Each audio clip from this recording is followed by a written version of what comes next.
नमस्कार, the empire में आपका स्वागत है। आज हम बात करेंगे जो मालदीव्स में खेल चल रहा है और किस तरह चीन मालदीव्स में हावी होता हुआ नजर आ रहा है। हम में से बहुत लोगों ने मालदीव्स के बारे में सुना है कि भैया नीला समंदर, खूबसूरत जगह, बीचेस, वाइट सैंड बीचेस। लेकिन अगर आप मैप में देखेंगे तो बहुत सारे लोग होंगे जो बता नहीं पाएंगे कि मालदीव्स एक्चुअल में है कहां। तो जी हां, मालदीव्स जो है वो इंडियन ओशन में, साउथ इंडियन ओशन में आता है और जो भारत का पड़ोसी है। जी हां, जो कोची शहर है भारत का, वहां से महज 840 किलोमीटर की दूरी है उसकी। और मैं कुछ फैक्ट्स मैं देख रहा था मालदीव के बारे में।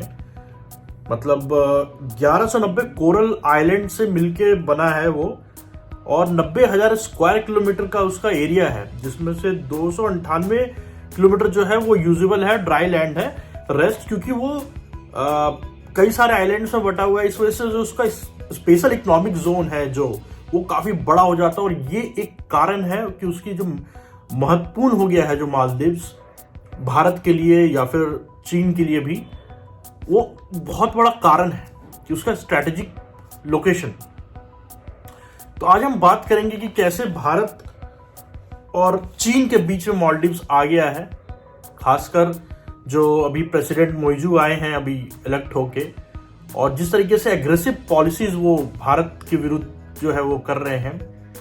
चाहे फिर इलेक्शन से पहले इंडिया आउट कैंपेन हो उनका, जिसमें उन्होंने खुल के भारत को मालदीव से बाहर करने की बात की थी, और जब वो प्रेसिडेंट बन गए हैं उसके बाद से जिस तरीके से उन चीजों पर उन्होंने अमल करना शुरू कर दिया है, ये कई सारी चीजें हैं जिन्हें हमें पता होना चाहिए कि आखिर ऐसा क्यों हो रहा है। और मालदीव जिसके भारत के साथ कितने बढ़िया रिश्ते हुआ करते थे, वो क्यों आज भारत से दूर जा रहा है और क्यों वो चीन की गोद में जाके बैठ गया है। कई सारे पहलू हैं, कई बार हमें पता नहीं होता है। हम अमेरिका, यूरोप और चीन में बिजी रहते हैं और हमारे आस पड़ोस में जो है इस तरह की चीजें हो जाती हैं।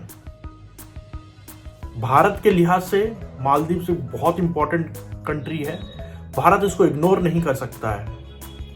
मालदीव में अगर चीन का प्रेजेंस बढ़ता है तो चीन जो है, आप समझिए कि अभी हमें नॉर्थ में जो है चीन से खतरा है, जो हमारा लैंड बॉर्डर मिलता है। अब वो हमारे जो कोची शहर है, जो हमारा सदर्न एरिया है, जो हमारा सदर्न पार्ट है, उससे महज 840 किलोमीटर चीन जो है वहां बैठा है। और जिस तरीके से अभी हाल में कल की घटना है मालदीव और चीन के बीच में, जिस तरीके से मिलिट्री कॉपरेशन की बात हुई है और कई सारी चीजें ऐसी चीजों पे साइन हुआ है। मिलिट्री कॉपरेशन में 12 एम्बुलेंस चीन ने उसको दिए हैं, इलेक्ट्रिक एम्बुलेंस।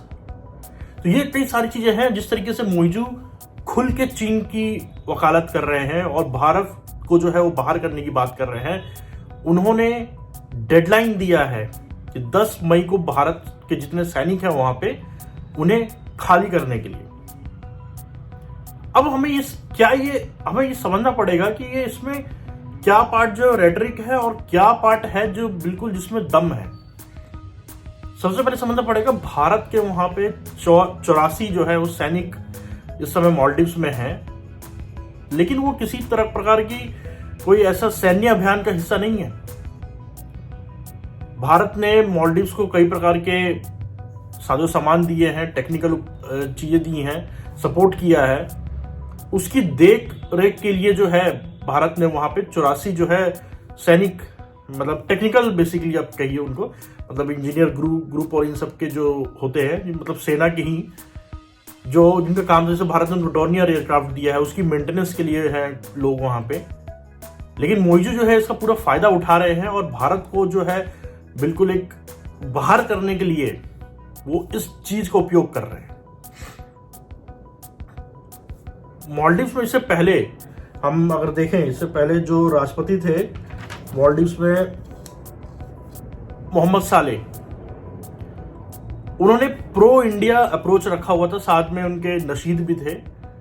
लेकिन अचानक ये क्या होता है कि जो जहां पे मालदीव बिल्कुल प्रो इंडिया चल रहा था और नशीद जो थे वो खुल के चीन को जो है वो बाहर करने की बात कर रहे थे, और अचानक गेम कैसे ये पलट जाता है, भारत को क्यों ये पता नहीं चल पाता है कि गेम कैसे पलटा है।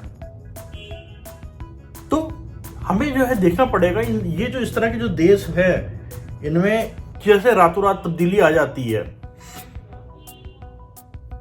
और ये बहुत बड़ी हमारी फॉरेन पॉलिसी की विफलता होगी कि अगर हम बिल्कुल इतना पास का जो देश है और उसे भी हम अगर भारत अपने साथ नहीं रख पाता है तो जो खतरा है वो सबसे बड़ा जो खतरा मेरे को जो नजर आ रहा है इसमें कि मालदीव्स जो है ये कहीं दूसरा क्यूबा ना बन जाए हमारे लिए। जिस तरीके से 1960 के दशक में हमें पता है कि क्यूबा में जिस तरीके से सोवियत यूनियन आके बैठ गया था और किस तरीके से वो अमेरिका के लिए इतना बड़ा हेडेक बन गया था उस समय में, क्या मालदीव्स भी उसी रास्ते चल रहा है? स्ट्रैटेजिक लोकेशन है, मतलब आप देखिए अगर चीन की जिस तरीके से वहां प्रभुत्व बढ़ता है तो चीन जो है इंडियन ओशन में जो जितने भी शिप्स हैं उन पे कंट्रोल करेगा, और ना सिर्फ कंट्रोल करेगा बल्कि वो आपके जो सदर्न इंडिया है जितने भी मिलिट्री आउटपोस्ट है वहां पे वो उन पे भी नजर रखेगा। तो ये काफी गंभीर मामला है जिसको हमें समझने की जरूरत है कि आखिर ऐसा क्या हुआ कि जहां पे एक तरफ 1965 से जब मालदीव्स को मान्यता देने से लेकर 1980 में 81 में जो कूप हुआ उसमें भारत ने किस तरीके से सैन्य मदद की, उसके बावजूद कैसे मालदीव्स में एक ऐसा प्रेसिडेंट आ जाता है जो बिल्कुल ही एंटी इंडिया है। देखिए आप दो बड़ी ताकतों को बैलेंस करके चल रहे हैं वो एक चीज अलग समझ में आती है, लेकिन मौजूद जिस तरह के काम कर रहे हैं इस समय उसमें कहीं से भी बैलेंस की कोई बात नहीं दिखती है।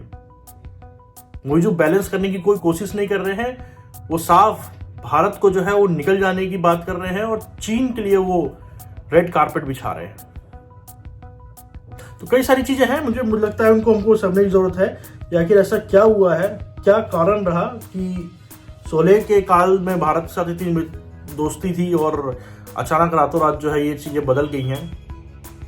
जो अभी घटनाक्रम इसमें क्या क्या हुआ है, मोइजू आते हैं, वो पहले अपनी यात्रा के लिए टर्की चले जाते हैं, जबकि पहले के जो राष्ट्रपति वगैरह थे वो आते थे तो वो भारत आया करते थे।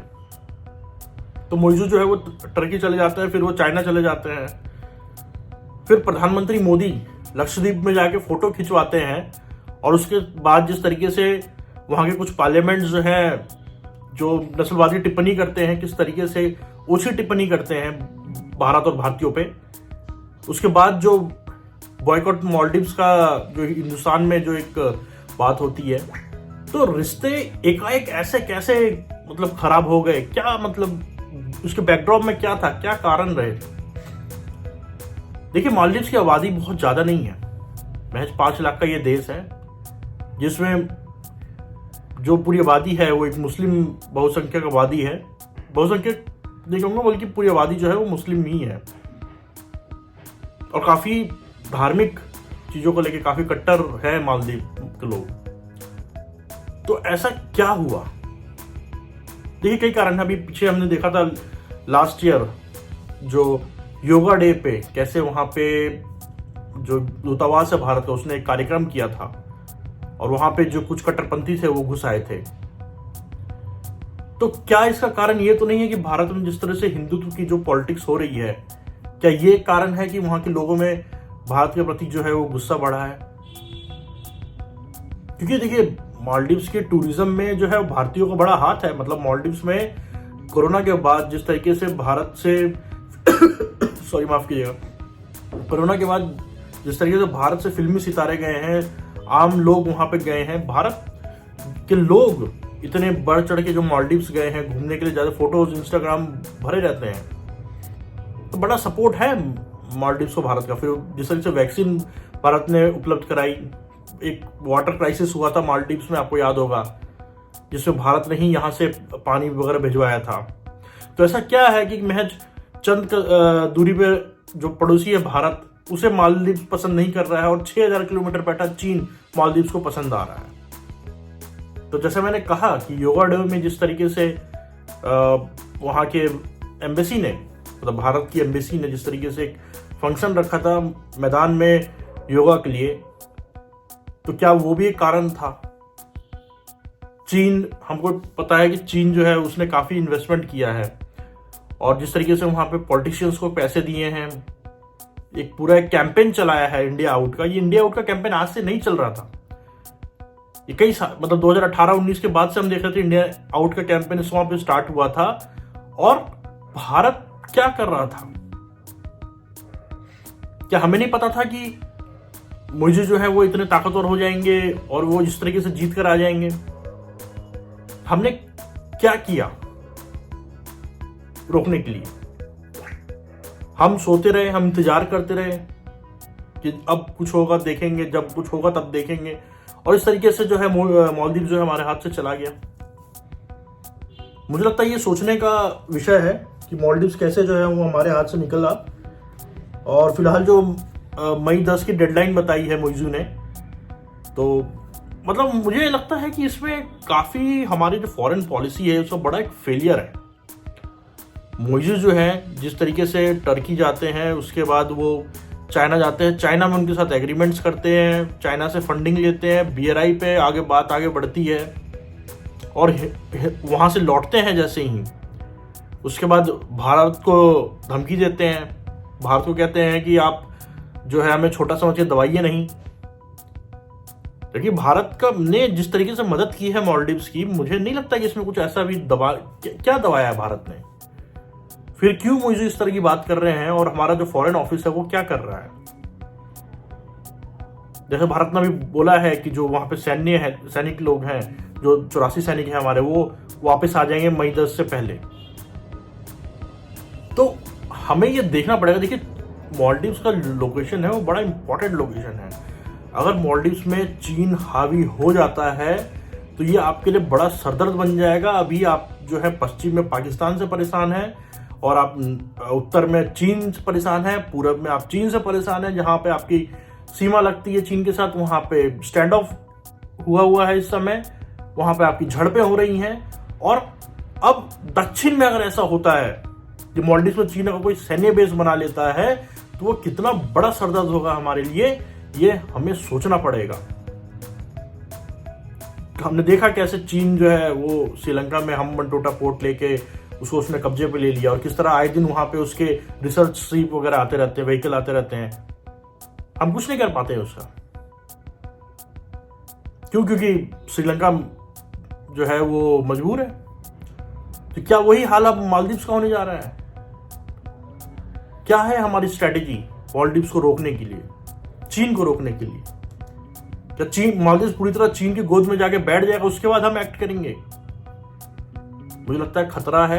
हमें समझने की जरूरत है कि एक तरफ आप उत्तर और पूरब में चीन से परेशान है, पश्चिम में आप पाकिस्तान से परेशान है, और दक्षिण में अगर चीन जिस तरीके से आप पे अगर हावी हो जाता है तो ये बड़ी समस्या बन जाएगी। अभी कुछ दिन पहले की बात है, एक चीनी शिप था जियांगयांगहोंग 3 रिसर्च शिप है वो।